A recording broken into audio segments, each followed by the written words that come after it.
I'm John Cooney, and I've had 19 fantastic years at Red and Yellow, from the inception of its marketing section right through until its 218 Magic Maker. So we put the two together. We put creative together with marketing, and that's when what we did was called the School of Logic and Magic. It's moved on since then. But all it was connecting the dots, and the first dots were that people in the industry really wanted good talent. And they weren't getting it because they had to take people into the work environment for at least a year before they became productive. And we thought, well, if we can get that right at a school level, they're productive straight away the minute they join. And that was the second sort of lot of dot connecting. The school really got a shot in the arm, it got an impetus.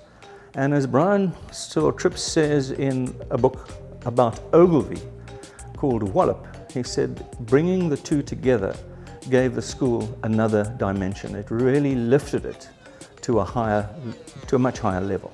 And that was, I think, one of the joys of seeing it develop. I think the second thing is that in the years we found out that one of the most important attributes of young people today, because it is a competitive world out there, and if they want to get into it, they've got to be why people. And I was chatting to some MDs quite recently, and they said this industry wants why people, people who understand the why in I. Why am I doing what I'm doing? The big saying always, when somebody said something to you, your immediate reaction should be yes, but. And so you'd listen, and then you'd say, but, yes, but. So the trouble with that is the yes comes from conventional wisdom. And conventional wisdom is, I think now, something that AI, you had a wonderful article quite recently on AI and how AI, artificial intelligence, can take over the world, and is starting to do so. But the one thing it can't do is it cannot ask why. It cannot say why. We tried to get the student thinking to change from yes, but, which was driven by convention, to what if. But any business, it's the what if people who open up opportunity.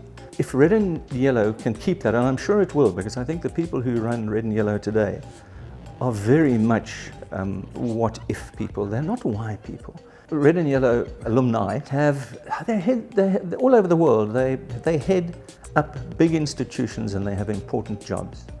And I think the thing is, they recognize that this ability lies in everyone, but they let it come out, they let it develop. And our line that we used a lot was, welcome to the real world. Every one of them had something very, very different. They were not conventionalized. It wasn't that they had been put through a process where they were all measured by the same criteria. Moving forward, as long as Red and Yellow keeps to its recipe, keeps to its formula, keeps to whatever you want to call it, its modus operandi, a new threat will be this thing in the workplace called artificial intelligence, because it's very, very strong. It performs incredibly well. The computer is much better at doing lots and lots of mundane jobs. But one thing that AI cannot do, it cannot innovate. It cannot be creative. I think one of the cleverest things was to rename it the Creative School of Business. And that's what it is. It's a creative school of business. And looking back, hindsight is perfect. And looking back over my time at Red and Yellow, since its inception 25 years ago, it is undoubtedly the best, it has been undoubtedly the best time of my life.